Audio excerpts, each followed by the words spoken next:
Back in the pack, Ultra Guy. This is exciting. Done a few in-persons, but we have my friend Eric Haapaoja here. Eric and I haven't been friends for a lifetime. We've actually just recently got to know each other, and we're going to talk about that. But I wanted to, it's a really crazy story, actually. Well, not too crazy, but crazy enough. And he's got some awesome, exciting stuff he's working on that I wanted to make sure we got out there. But I will let Eric introduce himself. So, Eric, tell us a little bit about yourself, where you grew up, and how you found athletics and running and all that good stuff. So, grew up in Massachusetts, South Shore, Massachusetts. Always been into sports. Yeah, ever since I was 1 year old, I started playing hockey, and then baseball, basketball, all the sports. Anything to keep me busy. I was always active. So, I mean, even to the point where when I was growing up, when I'd come home from school, my mom would say, drop the backpack, do some laps around the house so you can get the energy out to do homework, you know. So it's been part of my life since all the way up through college. I played hockey through college. I did track in high school. Did the 800 in high school because no one else would do it. Yeah, that's the one no one wants to do. Yeah. So I did the high jump, but then hockey was my main sport growing up. Nice. It was So in college, hockey was the main sport. Did some worked out with the cross country team in college, and I did track. But hockey was the main sport, and did a lot of running with that, dry land training, lifting, all that stuff. So running's been kind of throughout. Yeah. And then I moved out here in 2005, and that's still active, doing rock climbing, did some hockey here, but rock climbing became my main sport, and I was running still, and I did 2 marathons that year, and then I just stopped doing it for a long time. Gotcha. Yeah. So about 2005, you started to slow down with. Yeah. So 2005, I was doing a lot of that. I was running, biking, doing all that stuff. Met my wife, got into steer wrestling a little bit. Nice. Yeah. Very cool. But met my now wife, and we, just started slowing down. I just went from went into the office for a job instead of being out in the field, and everything just started slowing down. And the typical office curse, you gain a bunch of weight generally, and the donuts are in the office. Yeah, exactly. The vending machine lunches. Yeah. Yep. So that was up until a couple of years back. Let's see, 2022, 21, somewhere around there. I went from in shape 200 pounds to over 300 pounds. So I was 305 at my heaviest. So yeah. Wow. Yeah. Yeah, that and to go, but being so active, and then getting there, did you feel like it was a slippery slope, or you really didn't notice it, or because I know for myself, when I was at my heaviest, it was like something gradual, or I woke up one day and was like, oh my gosh, dude, like it came. I'm not gonna say it came out of nowhere because it didn't, but for me, it was kind of like the boiling frog. Like I was in the pot. Yeah. And I didn't really notice what was happening until one day I was like, oh my gosh, I got to do something about this. That was exactly it. I mean, I was so focused on, I was mid-20s, you're building your life, building your career. Everything else was the focus besides actually building up myself, and keeping my health. And that was it. I was so focused on, okay, I went from the field to the office, and in the office, it was a new environment because I was working construction and whatnot. So I was trying to be good at that. And again, it just slowly, all of a sudden, I was like, okay, I'm this. Well, I feel fine. I'm this. I feel fine. And I don't really feel as fine as I think I do. So it was exactly that. It was slow. It was slow changes, and it became habits, and then those habits became problematic. After a while. Yeah. So now you're in the office more. and, well, exclusively, it sounds like. Yeah. And you're recognizing you want to do something. It's not like you haven't done things before, so it was totally new for you. Yeah. So what was the change? Did you go back to hockey? Did you go back to rock climbing, steer wrestling? Well, it actually, I did a couple. It was mostly food. I changed what I was eating for food. But another huge change was I started off like, okay, I'm going to go run for a mile, and that was always a daunting task. Always taking that first test was a daunting task. So what I ended up doing was I scheduled time outside. Like that was the key. Like, okay, I don't have to go for a run. I don't have to go for a walk. I don't have to do anything, but I need to go outside. I can't be in the house. It has to be something outside. So then you're standing outside, and sometimes it's just sitting, but it was away from the electronics. It was away from anything. Yeah. It was time for myself. Then it turned into a walk, which turned into a run, which turned into, okay, maybe I'll start setting some goals. Yeah. And then the goals didn't seem so daunting because going back to that habit, it became a habit, like going outside, just like, eating out every week or overeating or whatever I was doing was a habit. I was trying to change those habits, and Gotcha. that was the one that actually stuck, was just go outside. Don't set a plan, get outside, and that became the habit, and then slowly it turned into better habits. Right. Yeah. That's interesting. I've never thought about it making it that simple. Yeah. But that's like an easy win. Yeah.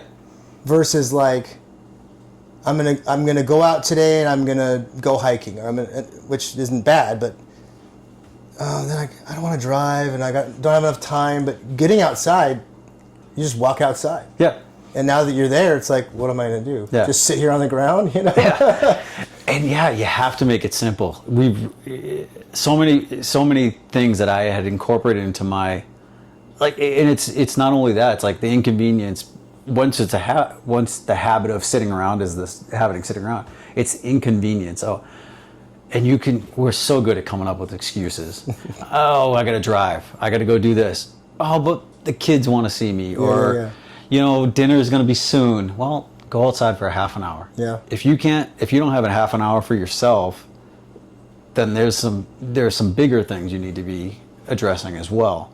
And that was something with me as well. I was filling my time and thinking I didn't have that half hour. And slowly but surely, I was like, okay, now you make time for a lot of things. Right on.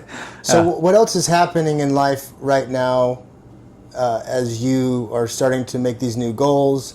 You're starting to make this daily commitment of going outside. You're still working in the office. What else is happening in life? Are you married at this time? Do you have kids?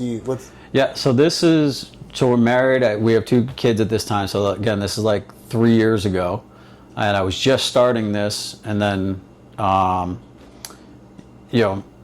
wife got sick. We'll talk a little bit about that. But that really hit it home. So she has an autoimmune disease that we found out about that December of 21. Going back, December of 21 into 22. Yeah. Okay. So, but that was when I was trying to make this transition, and that was what was going on at that time. But it was really, the kids were starting to ask me, what started it was the kids were starting to ask me, hey, why do you say no to these things over this thing? Because they see all these pictures of me skydiving or steer wrestling or hockey, and they're like, well, why don't you do that now? Yeah. They ask about your belly, and kids are so wise in their simplicity of their questions. Like, why don't you do that? Well, because of this. But you can still do that. Yeah. It's like, oh man, you're right. Kids are the best salespeople. Yeah, they are. Because it's like, they never take no, or at least the first few no's, you'll be like, Dad, how come you don't do this anymore? Yeah. Well, because of this. Well, how come? Yeah. Well, that's a good question. Because of this. But yeah, you probably could still do it. You're like, what are you selling me? Where do I sign? What do you want me to buy? Yeah, and that time it was Ninja. So both my kids do Ninja Warrior training, like obstacle course training. You've probably seen American Ninja Warrior. So they were doing those things. So they love doing that. It's so awesome. And though. they're like, yeah, I'm 300 pounds. And like, why don't you try it? I'm like, because my arms won't stay attached to my shoulders. Well, you could work on that. We just do this. And yeah, exactly. They were the greatest salesmen. Yeah. And I'm like, all right. And so that's what started this kind of journey of trying to be, because for me, personally, being overweight, it affected my attitude as well. It's so much easier to say no and not realize the consequences. Like, so it was always, no, we don't want to do that thing. It's hot out. No, I don't want to do that thing. So it started to wear on me as well, because they were getting older. So they would have been 5 and 7 at the time. They're getting older, and I'm saying no to more things. And I'm remembering my childhood, all those awesome experiences I had doing sports and doing this. And my dad was my hockey coach. And, it was like, I can't do those things at where I'm at now. Right. It's just exhausting. It's tiring. It's hard. And so it got easy to say no until it wasn't. So, yeah, that's kind of how that I just started. It finally clicked that I need to start taking care of myself so I can pass that on to the kids. And yeah. This is around about the time when you found out your wife was sick. Yes. So that just pause. That's a lot of heavy stuff. Oh yeah. At all at the same time. Yes. That's incredible. Yeah. So tell, and whatever you're comfortable talking about, how did that transpire? Where, you're obviously going through something personal, and then you found this out. How did you find out about her illness? And again, whatever you're comfortable sharing. Yeah. No, absolutely. So she. Late December of 21, she got like a sinus infection, and it was nothing out of the ordinary, but she got a sinus infection, kind of flared up. It was worse than usual. It bothered her eyes a little bit, but we went through, so we were back in Massachusetts visiting my family for Christmas. We came home, and she resumed her normal stuff, even though it's still not feeling great, but kind of all that stuff had resolved, but her eyes still weren't feeling great. And I want to say the 14th, January 14th, somewhere around there, we have roses on front. She goes, do the roses look different to you? And I'm like, no, they look the same. She's like, oh, they just don't look as bright. And if we had known now what we knew then, or no, yeah, if we had known now, you know what I'm trying to say, we would have understood that was a sign of what was coming. So she has an autoimmune disease that directly attacks her. Its main attack is the eyes, the retinal nerves. And so the first indication of that is your colors get muted.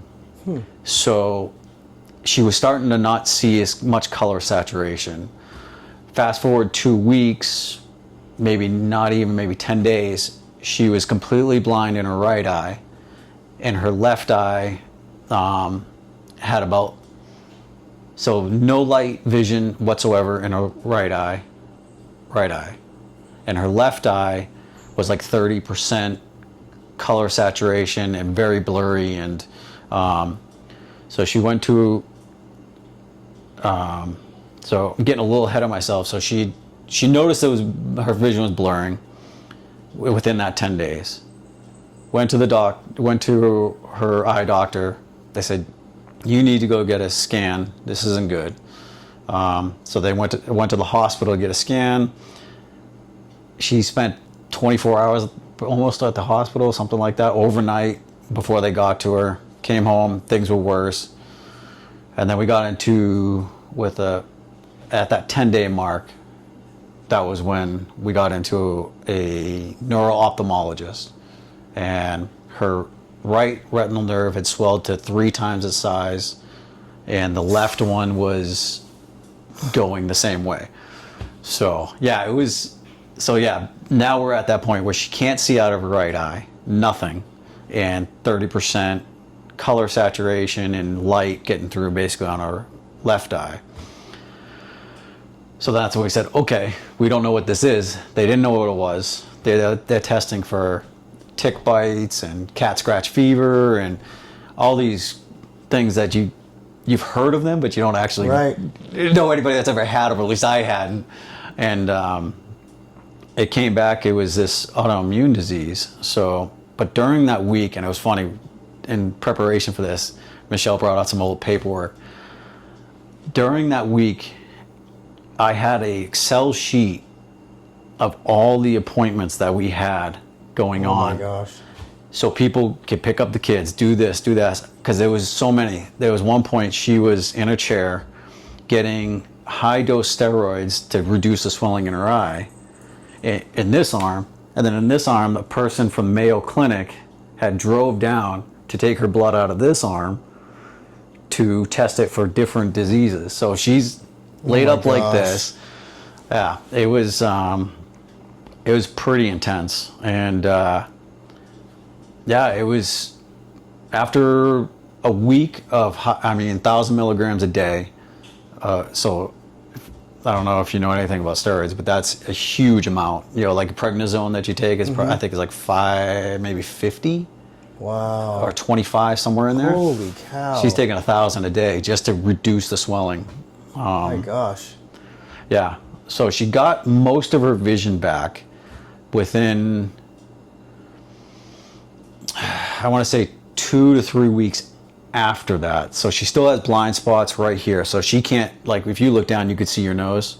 She can't see her nose. She got 2 blind spots here, but not enough to be a hindrance to everyday life. The hardest part was once her vision came back, it was just because she could see, the vision wasn't fully there, still color saturation wasn't there, and anything moving fast in front of her would make her dizzy, or any Interesting. walking in and out of a shaded tree. That change in color or that change in light would affect her vision drastically, because her nerves are, so her right retinal nerve is permanently damaged. Like, so any sickness, any change in her health whatsoever, like if she gets a cold now, will affect her vision for that 3 or 4 days that you're fighting it off, because that damage that's been done.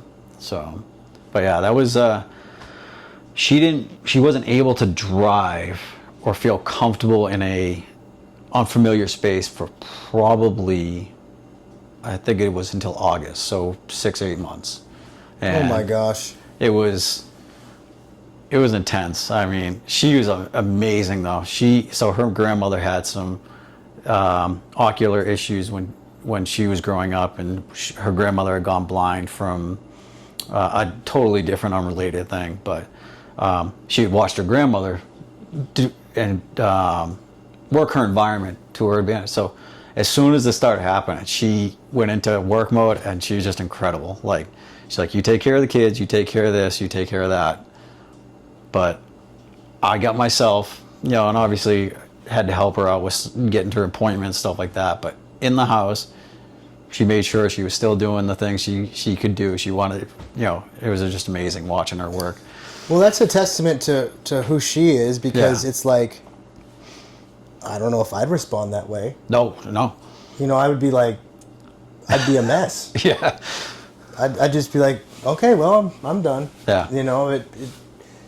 To bounce back and just have that resilience and say, all right, this is the new normal, and I'm gonna figure it out. That's awesome. It's amazing. It was incredible to watch. I mean, half the things I do now, I pull from that strength. Just seeing her, like, deal with that moment, and she, even now, she's still dealing with those things, and there's always a fear that it could come back, because it's not a one and done. She gets a monthly treatments to keep it at bay. So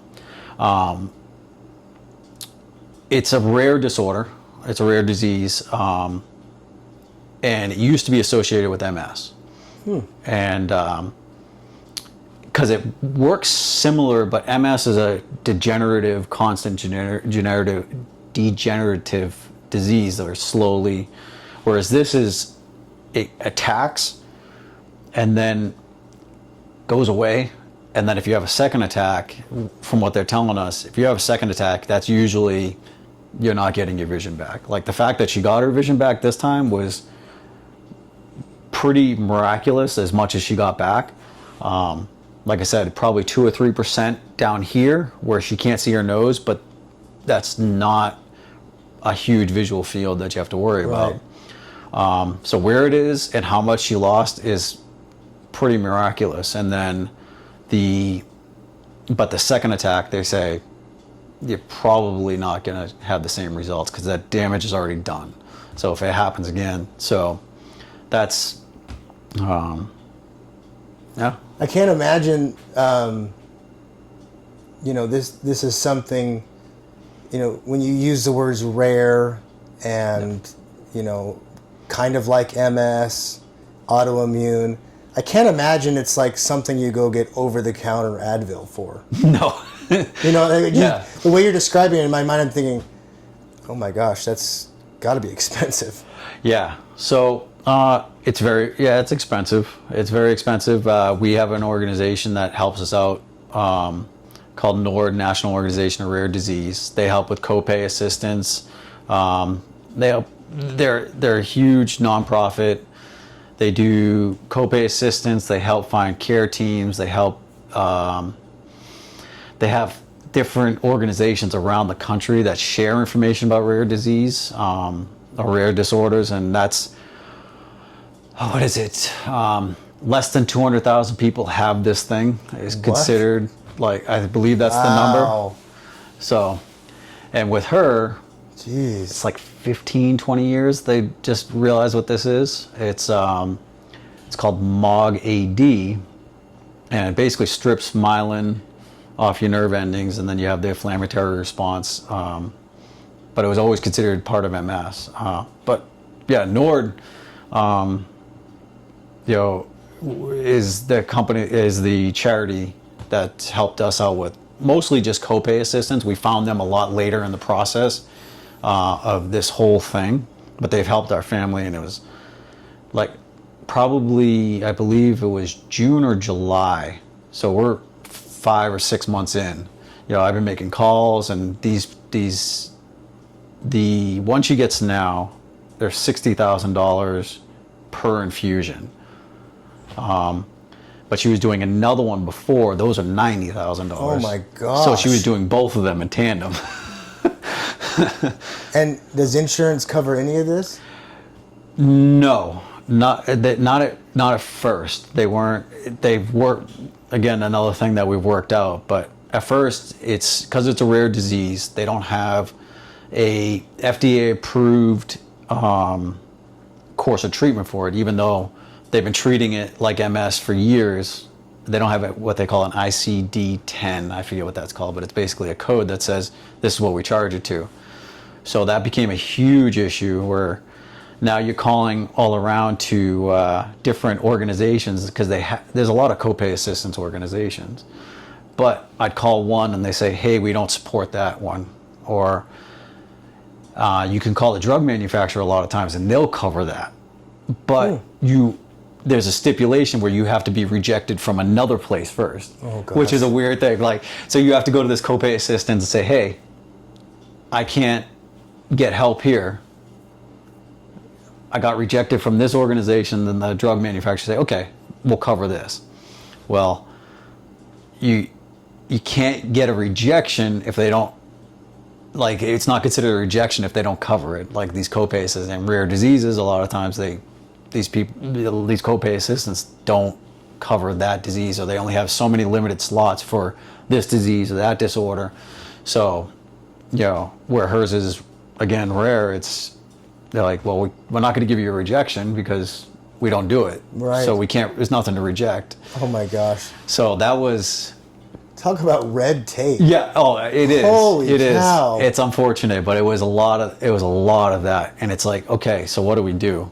And there was some, okay, we're going to treat it like this and treat it like this. And so we were having, for 8 months, she was on steroids just to keep, because her eyes kept inflaming, and for that 8 months. And that's when, NORD got got involved, and they helped with copay assistance, which now opens up other avenues for other things where you can get assistance. And so now insurance helps with some of this stuff, and then we also get drug assistance programs from the actual manufacturer of the drug. So it's a miracle. Yeah, it's incredible. It's I wish we had found Nord before, because it wasn't just that they help with copay. It wasn't just that they help with paperwork and stuff like that.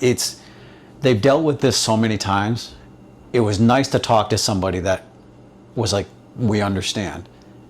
It wasn't just platitudes. It wasn't, and they would sit there and listen, and my wife would be talking to them, and this first time she really felt comfortable talking with people too, because they just they would actually listen. And if you know my wife, she goes into great detail with everything. She had things written down. This happened, this happened, this happened. She wanted to get all of that out, and they would listen. Like, oh, that's great. We love this information. This is what we should do. This is how we're going to do this. And even follow-ups like, hey, we need your doctor to send it like this, so we can do this for you and do this for you. And so it's just a great team of people over there that help you through the process, even if it's just listening to you and feeling heard, because it's a huge thing where you're kind of in that spiral where you're just talking to you're hearing the same things, no and no and no, and you're like, what do I have to say? This doesn't make sense. Because if you're not in that field, like you're saying, it's the red tape. You're like, how does this not all work how it just does not make sense, like, to me. And you're constantly writing things down. Okay. And funny thing is maybe not funny, but difficult thing with her is because it's rare. Again, some call it anti-MOG, some call it MOG-AD, some call it MOG positive. So you're not even using the same terminology with her. So I'm like, yeah, she's anti-MOG. They're like, we don't know what that is. MOG positive. MOG-AD? Oh yeah, we've heard of that. We don't cover the other two. Yeah. We cover that. Yeah, but they're all the same thing, right? Oh my gosh. So yeah, they have support groups. They have different actually care centers now. I think it's.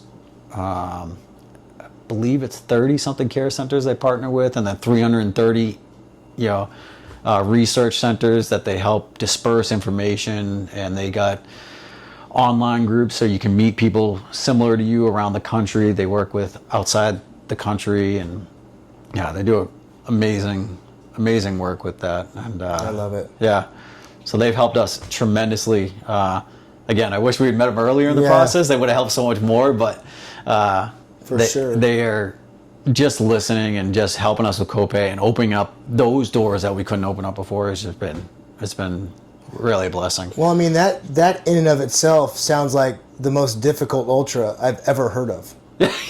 Yeah. Calling and hearing the same thing all the time. I don't know how you did it. It's constantly hearing no, or we don't do that. We don't know what that is. Yeah. And then all the while, it's not like you're trying to buy a house or trying to get a new job or something. Yeah. It's like it's your wife's health. Yeah. And that had to have been so frustrating. Yeah. And it's very frustrating, very hard. And then you got the kids who, I mean, we had some great teachers that were helping us out at the time. So actually our doctor, one of the teachers says, hey, I noticed Michelle hasn't been around, and I noticed, so what's going on? She just pulled me aside and said, what's going on? I said, we got these things going on. She goes, and before we even diagnosed, she goes, that sounds like MS. I have MS. And I'm like, wow. She's like, you need to see this doctor. And we called up the office, and the doctor's like, well, I'm booked. I got no room for you. Yeah, we called and then she had been a patient of this doctor for 15, 20 years. She called up the doctor and said, you need to see this person. Oh my gosh. So, and he, Dr. Hendon, he's just a great, incredible doctor. The first one we had was, he had the answers, but he was difficult to work with, let's put it that way. And Dr. Hendon just has awesome bedside manner, awesome, understanding. He's an older gentleman. He's been through it. So he's got that calming effect. And he's like, yeah, we're going to do this, we're going to do that. And he's very, very matter of fact, but he's understanding and he listens and he gives you time. So, you know, but during this whole time, the kids, they're like, they were incredible too. Like, I'm losing my mind. Michelle's doing her best. Again, she's doing amazing and, you know, doing the lunches and saying, I love you, have a great time at school. You know, what are you doing today? And, you know, when they come home, what's been your best start of the day? You know, all the things. And, you know, again, all the kids, my wife, they're just incredible. Like, I'm trying to do the best, but I know I wear my stress on my face. You know, I got work and then I got this and I'm balancing all these things. And yeah, it was. Well, it makes a lot of sense now why you've been so strong on wanting to try and do something for Nord. Yeah. Based off of the story you're telling me. It's like, how do you repay someone who's done all this stuff for you? You know what I mean? Like, what? Yeah. I'm trying to put myself in your shoes, and I'm trying to think, like, do you send them a thank you card? Like, what do you, how do you step in there? So all this incredibly difficult stuff is happening. I can imagine it's hard to, you know, not selfishly, but find time to get outside. Like, you have that commitment to run or to do whatever you're doing. I would imagine you probably were still taking the kids to the ninja gym or something like that. But at what point did you start to say, hey, I'm going to do something for this organization? So that was about that time. I was already starting to, I was formulating the plan probably around that summer that I wanted to do that, because it's something I've always been, I've always liked to do charity work. I've always tried to do that. And that was when I started formulating the plan, which kind of coming to fruition now, to use running to raise money for charities, which I'm doing next year. I'm going to be running Cocodona and for a charity bib. Awesome. For Nord. You know, I'm trying to, you know, it's to run through the Wander Project, which Wander Project's been great. This event, they're not taking any of the any admin cuts or anything like that. Wow. They're literally, it's going to be, there's a ticket, you know, for the race, but after that, everything's going to your whatever organization you do. Wow. You know, usually there's a percentage there, whether they're sponsored partners or whatever. And we had a meeting with Wander Project, I think it was last month sometime, and they said, we're not taking anything. Good for them. Everything you raise goes towards your charity. Good for them. Yeah, I thought it was pretty awesome. So, but yeah, I'm going to try Cocodona. Man, we ran Sedona back in May. And so we've gone really detailed into obviously the reason why you're motivated to want to do something for Nord. But I think you have also an incredible story. I mean, it's not going to top that story, but about running and you know, because it's not like you just woke up one day and like, I want to help Nord by, you know, doing an ultra. Yeah. You've obviously had a journey in ultra to get to the point where you're like, hey, I could do Cocodona on a charity bid. It's not like you went from like a 5K to, I think I'm going to go spend 4 days in the desert. No, it definitely wasn't that. So I started running, and so I did, I believe it was later that year, I believe it was 23 maybe. Yeah, 23. So a year later, after all this, I did my first trail marathon. I've been working up to it, and so it was, you know, 42K out at Estrella Mountain, and man, that was miserable. Like, I made all the mistakes that every rookie runner makes. I finished though. I think I was last. I might have been last. Yeah, I love it. So I did that, and I said, "Oh, that was miserable but fun. It was actually enjoyable, like being out there and that." And so I said, "Okay." And you talked about, you know, in previous podcasts, the scary thing. Putting myself out there was a scary thing. So what I said, I'm going to do that. You know, I've seen what my wife has gone through and doing the scary things, and I'm like, it's time for me to start being that example for the kids as well and for my family. So started a website called High Indoor Running. And it just started off as, hey, these are all these charities that I think are really great.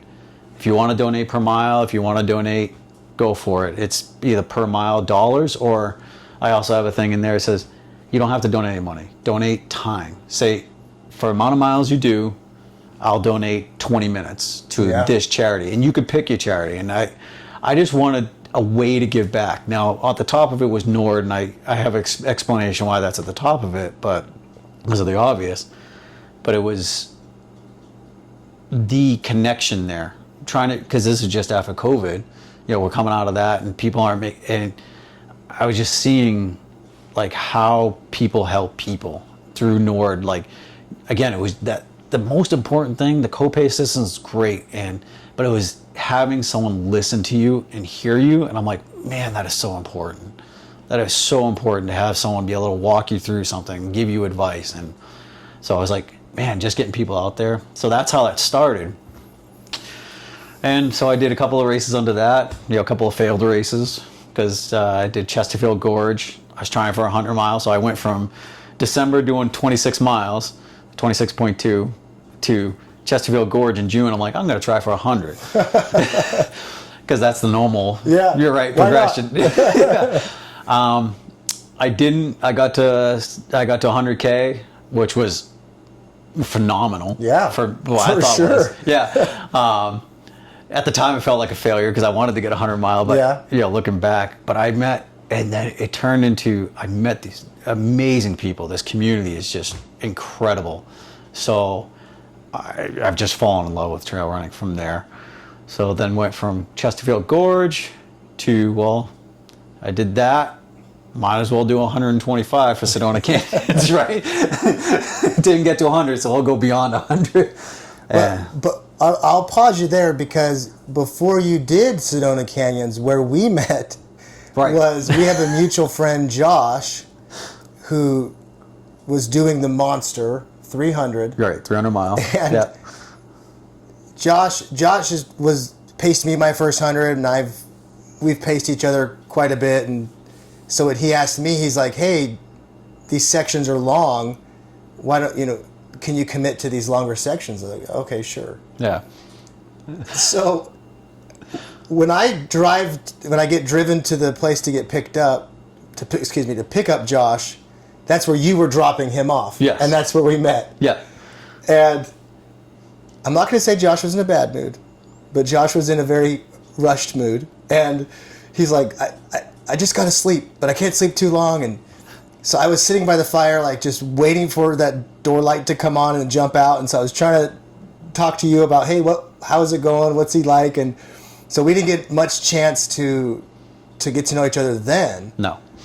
But you paced him 100K. Yeah. Yeah. Yeah. But you were only supposed to pace him 40, right? No, 15. 50. Even worse. So you're only supposed to pace him 15. And somehow you paced him 62, 67, 60, yeah. Oh my gosh. So yeah. You did a 100K before your Sedona Canyons. Yep. Unofficial. Yep. But still did it. Yeah. That's awesome. Yeah, that was, he had a pace to drop out, and he called me, I think it was a Friday. It was starting. It might have been starting that day. And we had met on a couple of Air Viper group runs. Yeah. And, I learned a lot from him just on those group runs. I'd run next to him like, hey, someone had told me, like, he's a pretty good runner. If you have any questions, you should probably talk to him, so I did. And I said, hey, I'll pace you 15 miles. Because at that point, I was in a better shape. And I'm like, doesn't matter. I can run 15 miles no matter how fast he's going. Maybe. He's fast. Yeah. But yeah, that was, it was, I think, Catalina to Rialta, I think is what it was called. And as we're coming up to, I'm like, who's your next guy? Like, who's picking you up? I want to, and his crew captain, Bruce, I was texting him like, who's picking him up? What are we doing? Trying to tell him what's going on. He's like, oh, no one's picking him up. And I'm like, well, I can't leave him alone. So I said, get me bottles, get me food, get me anything, and I'll just take him. He goes, well, the next cruise spot is another 47 miles. Yes. And I was like, whew. All right. Here we go. And that was it.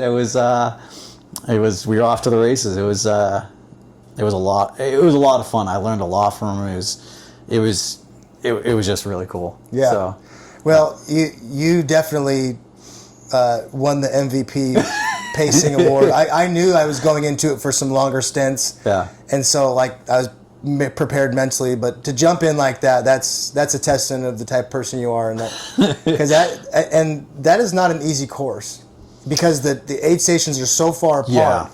Yeah. Like we're very spoiled with Air Vipa stuff because they're so dialed in. Yeah. With their aid stations, but where we spent a lot of time together was I was trying to figure out how to get up to the Sedona Canyon start. Yep. And I think Hillary reached out and was like, oh, Eric's driving up there. And I was like, oh, I met Eric. Yeah. So you were very gracious and gave me a ride up there, and we stayed in the same odd Airbnb. Wasn't that odd? It was like an old school or something. Yeah, it was like an old school or factory, something like that. Yeah, it was a but great it was place. perfect. It was right on the course. But I want to hear more about your experience at Sedona Canyons because I think you did amazing. I don't know if you feel that way or not, or I don't personally feel great about rider races when I'm done, so I don't know if you feel the same way, but I think you did great. The last time I saw you on course was like mile 28. Yeah. So you were way gone. Yeah. So help me paint that picture for me, Sedona Canyons, because in talking with you, I know that Cocodona and the charity was already on your mind. Yes. So how did that experience of Sedona Canyons play into either giving you reassurance for Cocodona or hesitancy for Cocodona? Oh, absolutely. There might or might not be a video out there when we were at Fort Tuthill, which is mile 100. Yeah.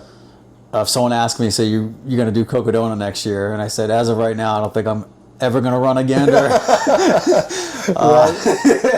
So, no, it was great. So this goes back to the people part of it. We have a great group of runners. Hillary, you brought up, and yourself, and I try to talk to you guys a lot. But when I'm on those races, I love to talk to new people. Yes.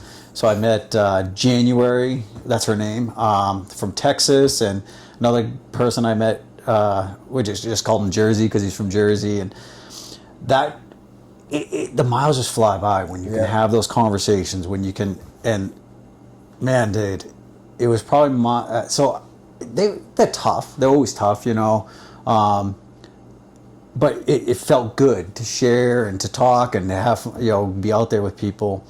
Hangover Pass, I got to meet, I believe it's Rhonda. She had never run a night before. And we're hitting Hangover Pass at mile 40-ish? Yeah. And the sun's coming down, and I don't know if people don't know Hangover Pass. It's not well marked. No. It's got little glowy little white, hexagons on the ground that you have to follow. So I'm like, you know what? Let's just stick together. And we stuck together through most of that until we got to the actual path and up to the road, and we took off. And I think around then stuff started getting hard because it's the first night. I started separating from people somewhat. People are starting to get more spaced out, so you're kind of out there alone, and you get in your own head, and so you're starting to get sore a little bit. You're just on that huge climb, and let's see. So went through the night. We get to, I forget what the aid station is, but the next one was a pretty long aid station. Foxborough? Yeah, I think so. And it's the middle of the night. It's getting cold. I'm like, I could stay here and sleep, or I could just keep going. The tents were full. There's no more blankets, and because everybody had stopped there, I'm like, I'm just going to keep going. And so that was probably not the hardest point. hardest point was either from mile 80 to 100. So I was running. I got with another group of people, and we were running and running, and my bag ripped. So I have all my cold weather gear. And Oh no! so I said, "You guys keep going. I'm going to stitch this up." So mile 88, just before Tut Hill. Yeah. So 12 miles at that point. We're doing, 3 or 4 miles an hour. So you still got 3 or 4 hours before you get into Tut Hill. So I'm grabbing, asking people for their safety clips or pins, safety pins to kind of put my bag back together. I'm like, hey, can you spare one? Okay, because you have all your lights, you have cold weather gear, you have all that stuff stacked in right. there. And then I'm running alone again. I'm like, man, it's hard running alone. So I hadn't had any paces at that point, only drop bags. Starting to feel some pain here and there. Everything's just sore at that point. Got to Tut Hill, and I'm like, man, I don't know if I'm going to be able to finish this. And it never really crossed my mind that I wouldn't finish until that point. I knew I was going to keep going, but I'm like, this is a lot tougher than I thought. And that's when that video came out. Marcel he had a video, and he's like, so you're going to do Cocodona? I'm like, as of right now, no way. Ask me at the finish. Yeah, ask me at the finish. And I took a nap there, and actually, he had asked me before that, went off, and they had the cots set up there, and I took just a 20-minute nap, and I felt completely different. Still tired, still sore, but got some food in me, got a quick nap, and then I picked up my pacer, Khalid, and we just started off. And I made the rookie mistake again of thinking once we drop into Flagstaff, so you're mile like 112 maybe, or you come down into FAC, and we're running through the city. I'm like, oh, this is done. I can do city miles all day. We're not done. So we get to FAC, and we leave FAC, and you start climbing. Oh, the climb was fine. It was coming down. My knee, I had IT band stuff going on, and I thought my poles were going to snap. I'm leaning everything I had, but it was an incredible race, and I know I was cussing out Jamil for putting a hill right at the very end, and that's the Jamil special. I was like, I can't believe he did this to us, Oh, we come in, and it was funny. It's like it was done. Right? It wasn't, some people get super excited. It was just done. I loved seeing my family and people cheering and stuff like that, but it was really it was nice to be done, be with my family again. And I still wish I was more excited about it, but it was a great experience. And I went home, I went to a hotel, slept for 2 or 3 hours. Yep. And I was ready for another race. I went from I never want to run again to like a 3-hour nap, got showered, and I was back at the finish line going, man, this was amazing, right? I got to see other people finish and the atmosphere and just talking with people and just that, my kids were running around helping people getting stuff for aid station. I'm like, this is just an incredible group of people. It really is. The trail community, we met once at the Monster, and just people sharing that common goal. It's an incredible feeling being able to share that common goal. Everybody's got their things, everybody's got whatever, but having that common goal, you just kind of, someone that goes out and paces someone in the middle of the night for 60, you did 64 miles at Monster? It's north of 60. I don't remember the exact number, but it wasn't 67, but it was close. But you had I had the bike path. It was, a lot of mine was a bike path, so those are easy miles when you're just flat, but or easier miles. But you just get I've not met anybody in the trail community that is not willing to just be there for other people. Like it's an incredible community, and that's how where I started kind of in road running, went into trail, and I never looked back. Yeah, because it's the people. It's incredible.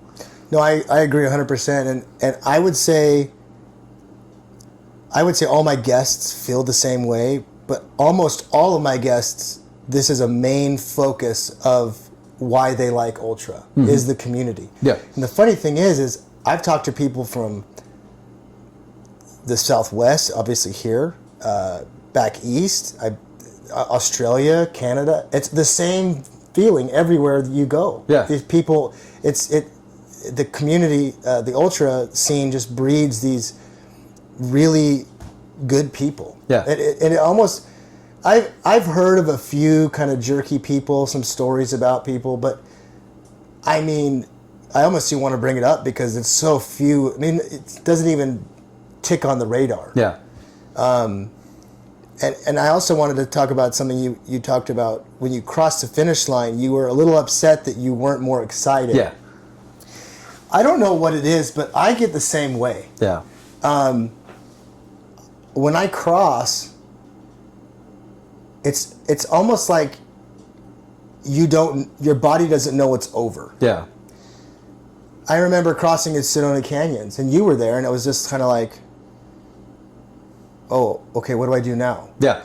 And it's funny, I've done plenty of races, but it never changes. You're like, okay, I we got to keep going. Or your body and your mind aren't synced up to where it's like, okay, it's over now. Yeah. And I don't know if that's the way for you, but for me, for sure, it's this idea of like, with Cocodona, it was even worse. I remember, and my wife could attest this, I woke up 2 nights in a row after Cocodona and had the same dream that I woke up in the desert with this incredible urgency to keep moving. Yeah. And it's like, it's over. Yeah. It already happened. Yeah. But your body and your mind, you're putting it through this incredible experience, and it just doesn't know that it's over. Yeah. But it's funny because you said when you went to the hotel, you rested, you visited with your family, you took a shower, changed, you came back, and you were excited. It was kind of like, oh, it's done. But that immediate feeling, I'm with you. It's really weird. It is. I can't explain it. Like it's almost like it feels almost like a regret thing because it's over. I don't know. Like, well, there's also such a buildup to it too. Yeah. We're talking about months and months and months, and you're thinking about it every day, constantly. Yeah. I mean, you're still doing your job, but you're thinking about it all the time. Sure. You're spending time with your family, but you're still thinking about training. What do I got to do tomorrow? Yeah. And so it's almost like, oh wait, it's done. Yeah. It's a really weird feeling. Yeah, and I struggle with it. Like, was it? So the two things I struggled with was it that the journey was more exciting than the finish, or was it that I built it up so much in my head that that the accomplishment wasn't really an accomplishment. It was something I was supposed to do, right? Like I set out for this goal. I completed the goal. Like, so that's what I was supposed to do. But I think it's the journey. It's almost sad that the journey is over because the people you meet are just like that. Rhonda is a perfect example. Didn't know who she was. She's on Instagram. She's a doctor. She got this whole other life. But when you're out there, you're just talking. Like, you're just talking and you're just regular people. And great Courtney Dolwalter. We all know. Anybody that's this trail knows her. She is the nicest person to my, there's people all wanting to talk to her. She spent like 5 minutes with my kids just talking with them. That's so awesome. Yeah. Because they were interested in what she was doing and who she was, and that's everybody in the community.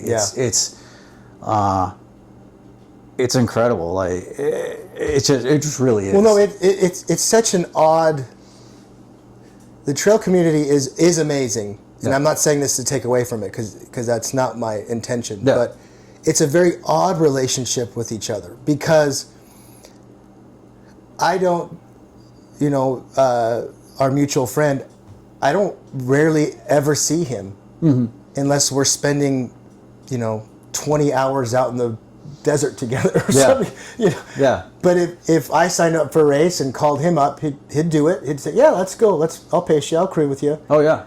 But if it was like, hey, what are you doing this weekend? Like, that's not the type of relationship it is. But you would sacrifice all that time to go help somebody else. And then, you see each other and you have this incredible relationship.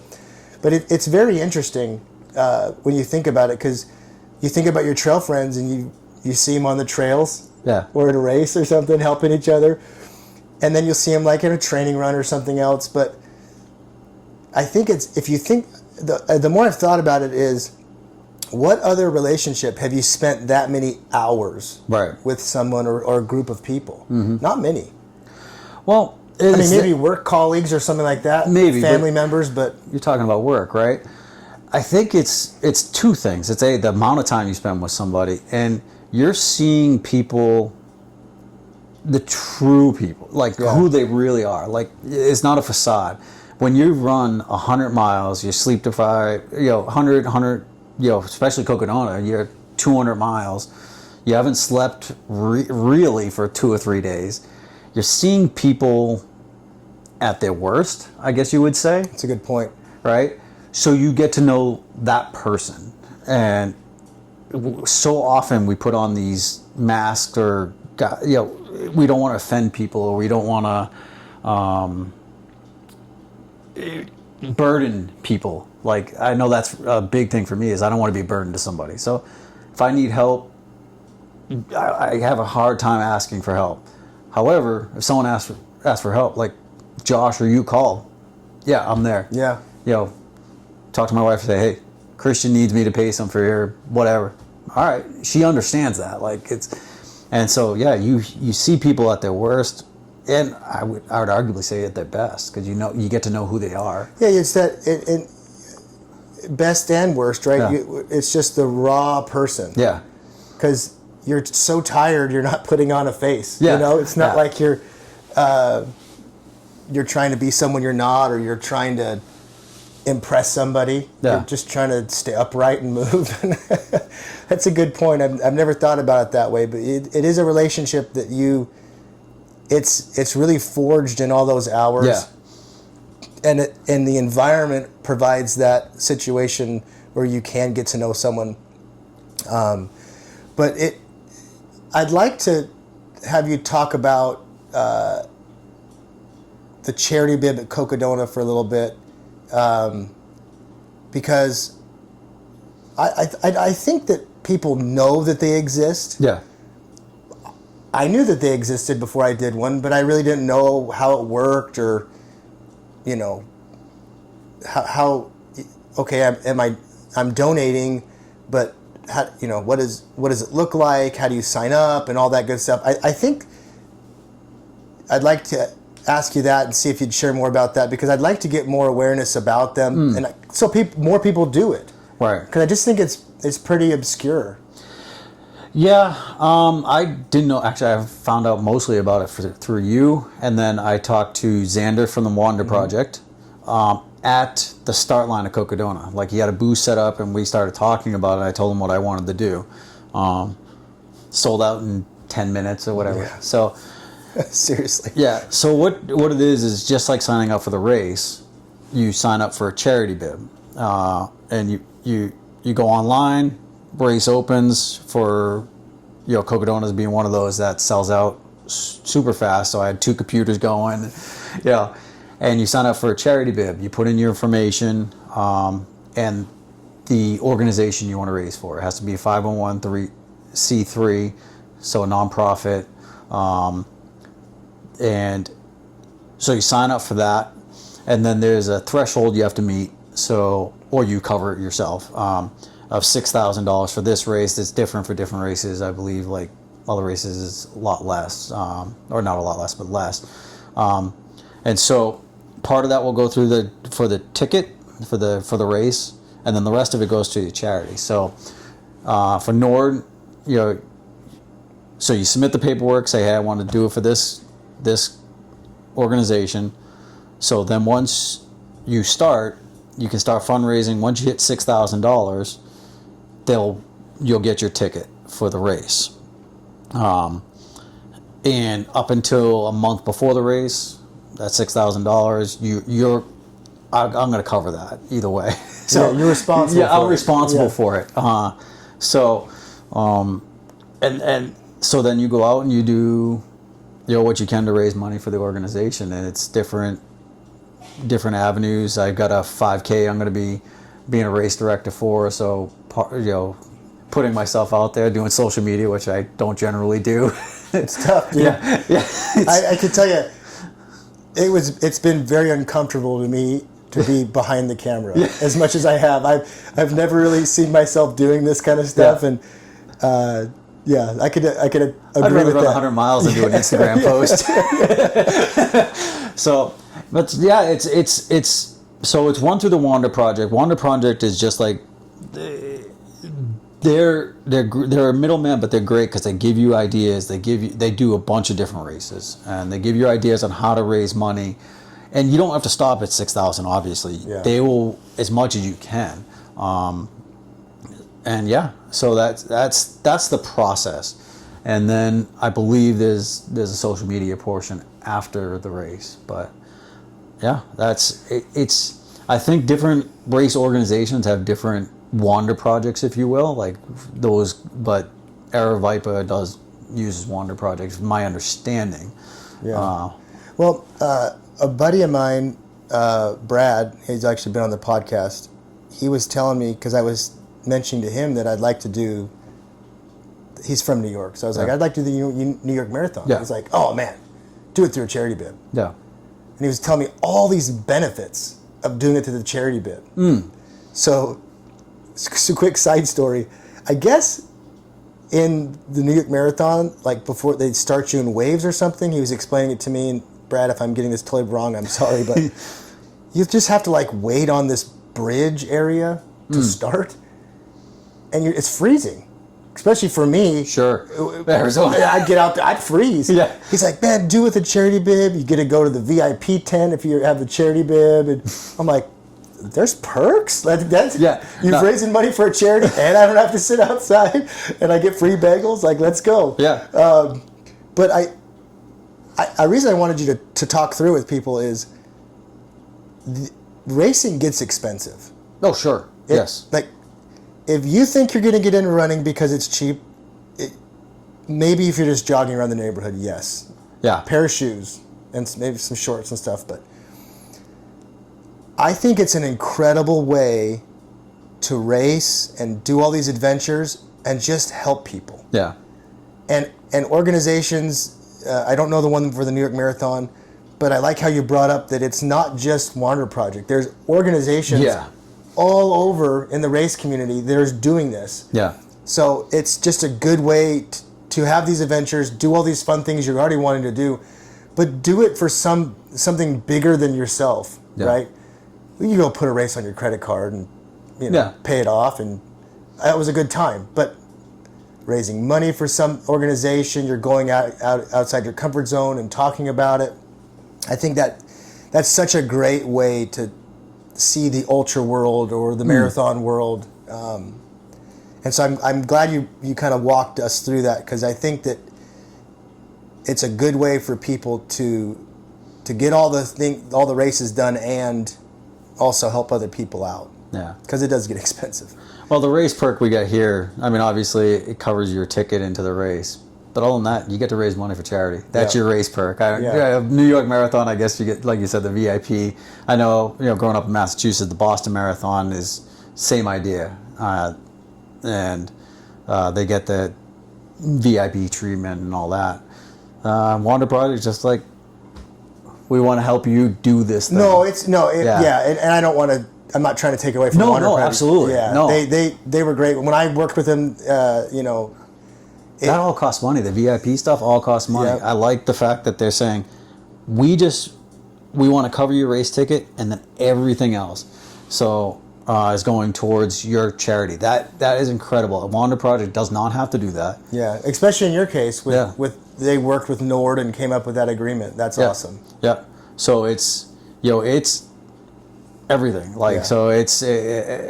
And again, they don't have to do it. It's an admin, because they put hours into it. They've held meetings. They're helping us out with different. Wander Project is helping us. It's not just like, here we got the ticket, go do this thing. We're having meetings with them. They have coaching that you can talk to, and for media, for helping with media and helping. Oh, interesting. I didn't know that. Yeah. So I'm blanking on her name. I want to say Courtney, but I don't think that's right. but she's like their media manager, and she coming up with ideas on how you can do this and do that, and so yeah, they're actively involved, right? And I think you work with Xander, and every time I've emailed Xander, it's not more than 24 hours. I get something in return, like, hey, yeah, we're doing this. No, they're they're putting forth a lot of time. Yeah, and time is really the only the commodity, right? Yeah. So they're definitely doing a lot for the community. Yeah. And helping raise money for these various charities. And I also like the idea too that you don't have to. They have their preferred charities. Yes. And that doesn't mean you have to use them. Correct. I used a charity that I was close to. Same thing with you, obviously. Yeah. But yeah, I do want to have you talk a little bit about Cocodona, the race itself. Mm-hmm. It's coming up in May. Yeah. I've talked a little bit about. I did a download the other day where I talked about. I signed up for Bradshaw Brute, and I was super nervous about it, and I ended up hiring a coach. Lance is great. He's very patient with me. I would have already fired me by now, but he's really patient and he's really great. But I can imagine it would probably be a similar feeling for you, where you're going to do a bigger event. Mm-hmm. What are some of the things you're doing for training and for just to get ready for it, besides an insane spreadsheet for logistics? Yeah, pretty much. So first thing I actually started, which is probably going backwards, is so this year for Sedona Canyons, it's like 3-4 weeks before Sedona Canyons, I'm trying to find pacers and a crew, and it's in the middle of the week. So I've already started hitting people up for crew and pacing. And guy I met once 2 years ago in June on my first 100K, trying to do a 100 mile. He ran the Monster. I didn't get a chance to see him because our paths just didn't cross. But I said, hey, great job on the Monster. I'm going to be doing this. He's like, oh, you're doing that? I'm going to be on my honeymoon. We're going to be doing this and doing that. But I'll tell you what, we're going to be swinging through that time around that time. He's like, I would love to pace you. Holy cow. Yeah. That's awesome. Yeah. And then, oh my goodness, I'm blanking on her name. I'm terrible with names. I'm so sorry. But another person I met through Soul Sports, she's running, she just ran from Vegas to California. It's a wow. It's one of those races. Oh man, I wish I'd looked at this before. But she's amputee from I think it's her left leg is she's an amputee, and she ran it by herself. Usually it's like a relay team. She ran the whole thing by herself, and it's no real. The race is no real. It's like path. You just have to get from here to there, and that's the whole race, right? So you could take the faster path, which you have to go up and over the mountains, or you go around, and. I met her, and she just has an incredible story, and I wish I can remember it, and I'll share it with you later when I remember. But I said, hey, would you like to do that? She's like, absolutely. Oh my gosh, so that's I've already started awesome. with pacers and crew, but the actual training. So Josh, our mutual friend, the Monster, I said, hey, I'd really like to do good at this. Like, I want to raise money for charity, but I'd also really like to do well. And doing well looks like 84 hours, right? Which is a lofty goal. If anybody, it's fast. Yeah, Sedona Canyons, I did 49 hours, that's that's half of it. Now, if you double that, that's 100 hours basically. If I keep the same pace, right? So I'm doing mostly speed work throughout the week. A lot of 85 to 90 minute hill repeats.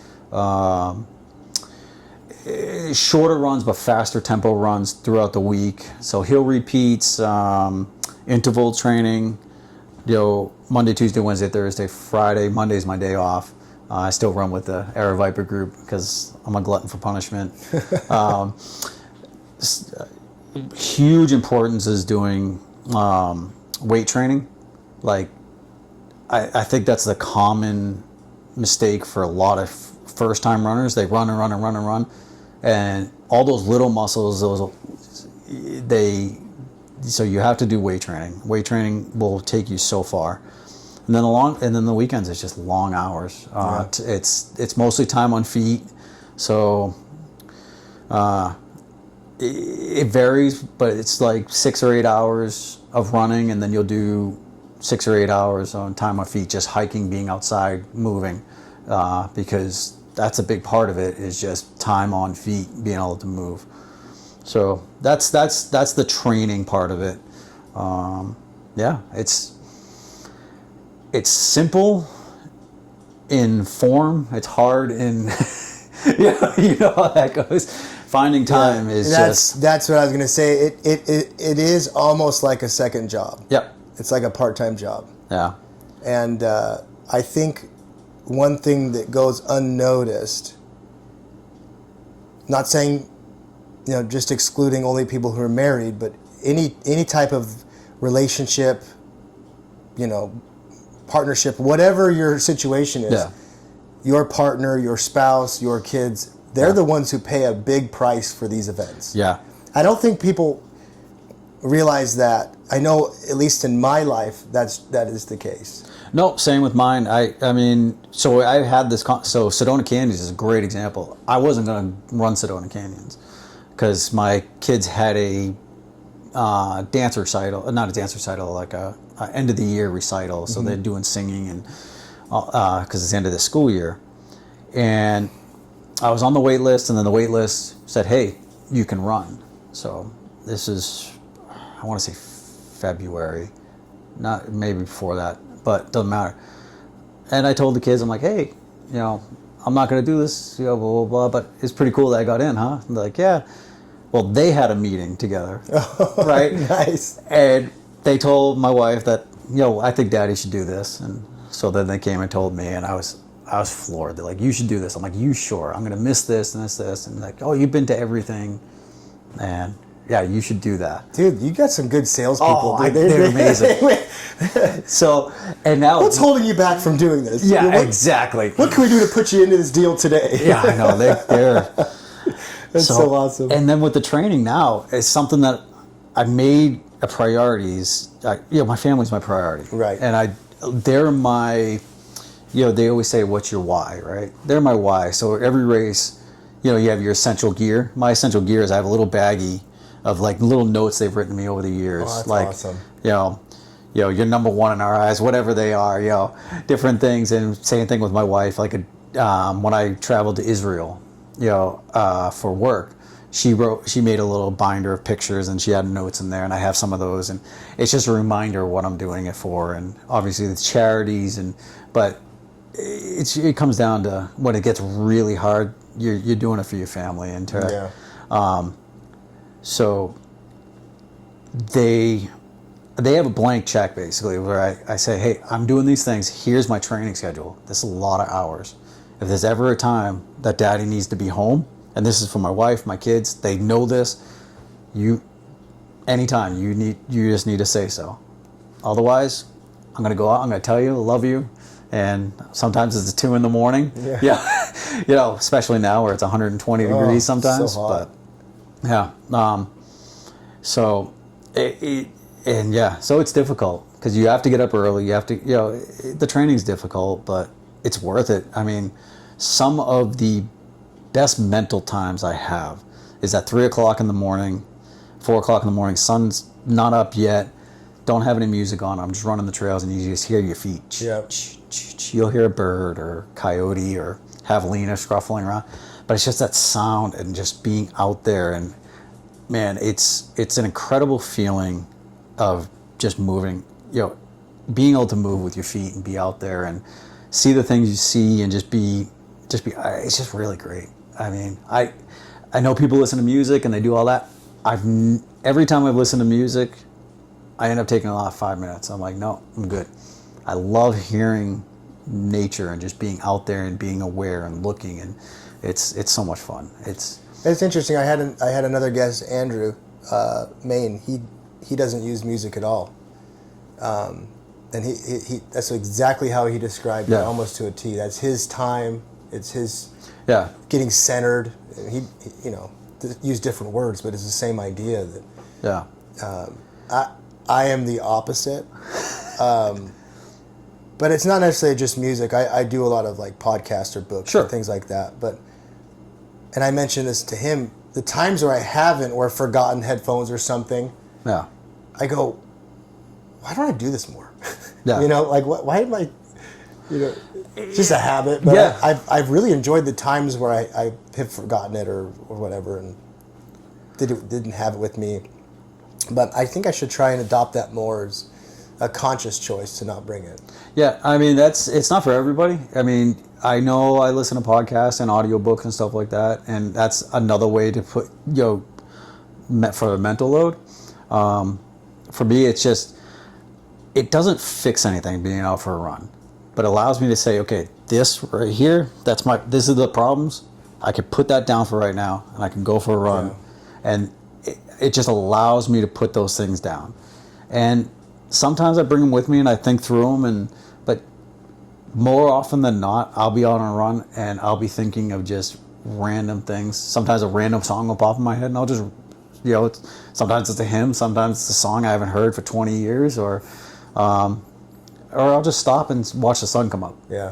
Because those long runs are more time on feet than they are covering a distance. Obviously, you don't want to stop the whole time, but it's learning to enjoy the run. Yeah. And I'm trying to do that more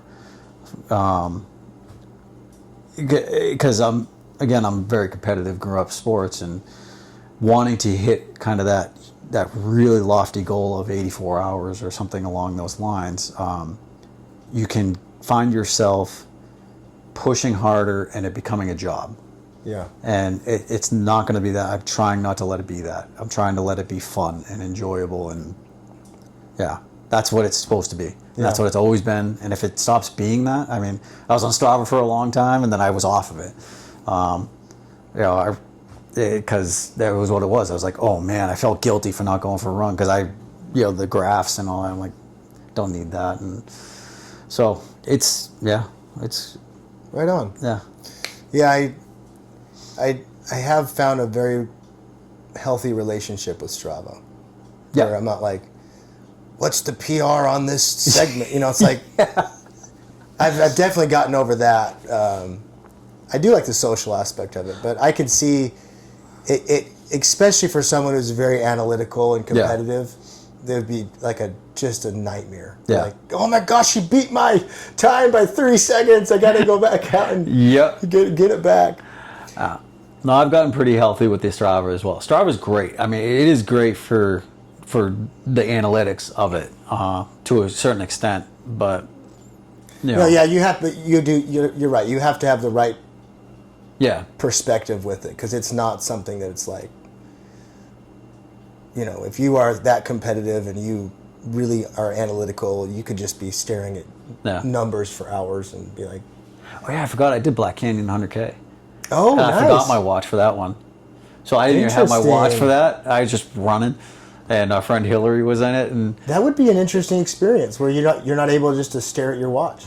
Yeah, it was incredible. Like, it was actually, every once in a while I pass Hillary or Hillary passed me. We were kind of leapfrogging each other. But hey, where are we at? She's like, oh, we're at 12 hours or whatever. It made the aid stations closer. Yeah. Yeah, because you're not like, oh, I got 2 more miles until that aid station. It was always exciting. I saw an aid station. Woo! There it is. Yeah, because it was always a surprise. That's awesome. I totally forgot about it. Yeah, that's a great race. I've never actually done Black Canyon. No, I've heard. I mean, it's obvious. It's extremely popular. Yeah, I've just never gone. No, that's probably one I'll go back to quite a bit. I don't know how I'll like the 250. We'll find out. I think it was in the book Born to Run. I think it was that gal, Ann Trayson. She said that ultra is just a glorified eating contest. Sure.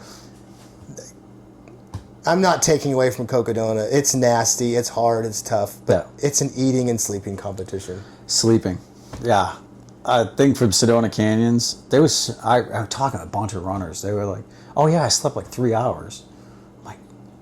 And they finished before me, and I'm like, how did you do that? They're like, well, I slept for like 3 hours, and I woke up and I was doing 12-minute miles again. Yep. I'm like, and here I'm just trying to get to the next aid station. I'm like, it's the difference between feeling like a zombie, Yeah.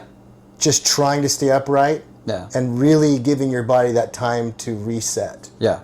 Well, it's mental, right? It's completely mental. If you get in your head, like that, at least that's what it was for me. It helped me the reset, but you get that negative thoughts out, like, oh, I'm sore, my bag is ripped, this, that, and you're like, I got a sunburn, I got a blister. You're thinking about all that stuff instead of, man, we get to be out here. Like that's one thing I try to remember is, oh, I have to do this. A lot of people use that phrase, like I have to just get to the next one. No, I get to be out here. That's an interesting flip on the phrase. I like that. I've heard people use it in a lot of different areas, but that's I remember the training run we were doing a hangover pass. I'm like, man, we get to the top of hangover pass, and if you're in Sedona and you've seen that, it's just a beautiful view all around. Sedona's just beautiful in general, and I'm like, man, we get to live up here.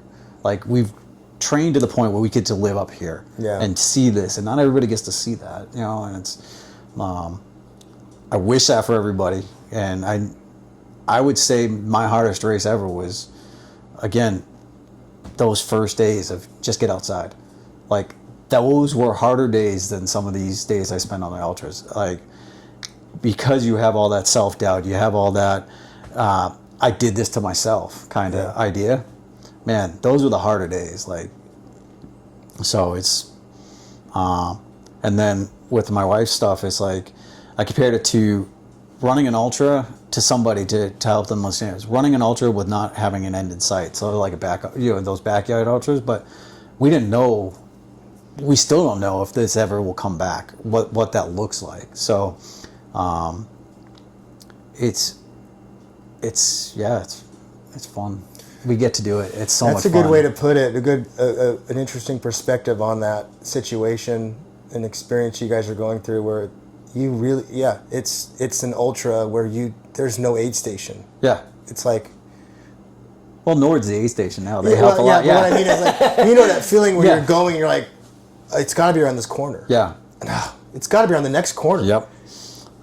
You don't know. It's you just keep pushing forward with that no end in sight. I mean, end is a healthy long life, but it's not like it's coming up. Yeah. It's an interesting perspective on it. But we get to live every day. I get to run. We get to, Michelle, like I said, it's a blessing. She's healthy now. Like, we get those infusions, but it's keeping everything at bay. Everything at this point is baseline, and again, having infusions twice a month, not ideal, but we got to a point where now we don't have to go to an infusion center. The nurse comes to the house. Oh, nice. So that's another thing that we worked out, is the actual nurse comes to the house, so now she gets infusions at the house, because they can be 3 to 6 hours per infusion. So wow. So now she gets to sit in the comfort of her home, get that done. And then, she could sit on a laptop, do things, or instead of driving to an infusion center and then driving back, which, they have to do Benadryl so you don't have allergic reaction, stuff like that. So she's tired. So usually I would take her, or my father-in-law would take her. So that's a huge blessing. Oh, it's awesome. In home. Yeah. That's amazing. So I'm so excited for it, but it's incredible, So, starting to get out more, starting to do more stuff, like feel more comfortable. We're learning the ins and outs of it, like heat tolerance. Like when you get, like everybody, when you get overheated, your blood pressure goes up a little bit and stuff like that. So that affects your retinal nerve, because your blood pressure goes up, everything kind of swells. From ultras, your hands get all swollen. Yes. Yeah. So that same thing happens. So now we're working through those things instead of working on just day-to-day living, adapting where she is now to enjoying life again, getting out and doing all the stuff that we stopped doing for a while, together. Like we used to go up north every weekend to go for a hike or something like that. We're gonna probably start doing that again. The That's kids, so awesome. Yeah, it's gonna be camping and all that stuff. She loves taking landscape photography. It's so much fun. I love it. Yeah. Well, we're gonna obviously take the link for the donations and post it all over social media, and really, I'm gonna really try hard to help get you guys Cool.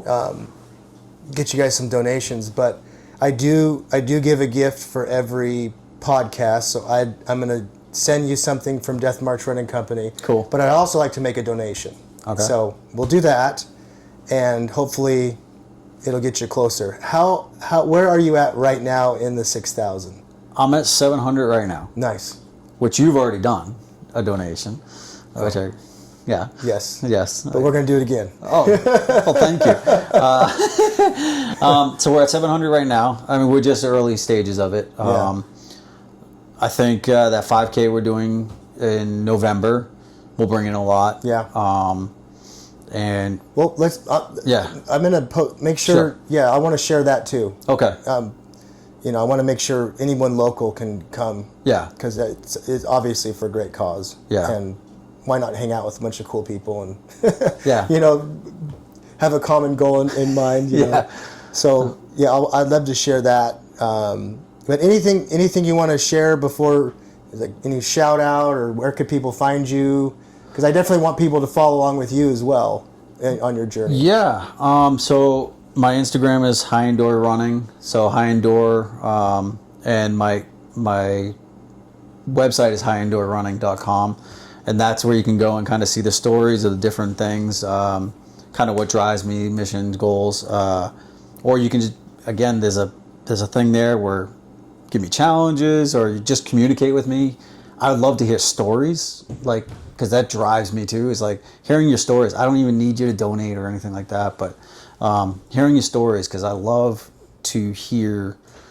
I'm always inspired by people, like even the smallest things, like you get inspired by people. So yeah, High Indoor Running, so HYENDURE running. It's a play on hyenas, which I love hyenas. And, Nice. I thought it was great for a charity thing because they have double the size of a heart of normal mammals. Oh, really? Yeah. So they have it's 1% of their body weight, whereas really, like a lion or a tiger, they're like 0.5. I think Wow. So it's I thought that was cool. That's why they can run so long and so fast. They can run like a 5K at 40 miles an hour. Yeah. Dang, that's fast. So they're fast. They can. So anyways, that's how that came about. But so endurance running, obviously. So that's my Instagram is High Indoor Running, and that's my website. And then the charity bib is under Run Sign Up. It's Run Sign Up / Team Rare. You can find it through Run Sign Up. There's a couple of things there. We'll post, like you said. Yeah, I'll share all the links. Yeah, because that's kind of hard to navigate, the Run Sign Up charity bid things. Find. Yeah. Also, if you're not doing anything this coming May, he's accepting pacers and crews. Absolutely. I would take anybody. Oh man, I would love to introduce people to this. Yeah. Sign up. Yeah. Reach out to him. I'm glad you came on. I'm glad we met through Josh at the Monster, absolutely. and it's been such a pleasure, and you've been so kind with giving me a ride up there, and we hung out quite a bit, and you were so good at the finish line with all my kids hanging around. Oh, they were great. It was Your kids so are much amazing. fun. It was so much fun, and so this has been a lot of fun, and I really hope, and my goal is to really get some traction for you. Not that you don't have any, but just whatever we can to keep it moving along, and because I didn't have to raise 6, but I had to raise enough where I was like, I don't want that credit card bill. I'd rather have it go to a charity. Yeah. So No, absolutely. Let's get it going for you. But again, Eric, thank you for coming on. Thank you for having me. And we'll post all this on YouTube and in Instagram so people can find you. But again, I appreciate it. Yeah, Thanks. absolutely. It was so much fun. It was. All right, I'll put it on. Yeah.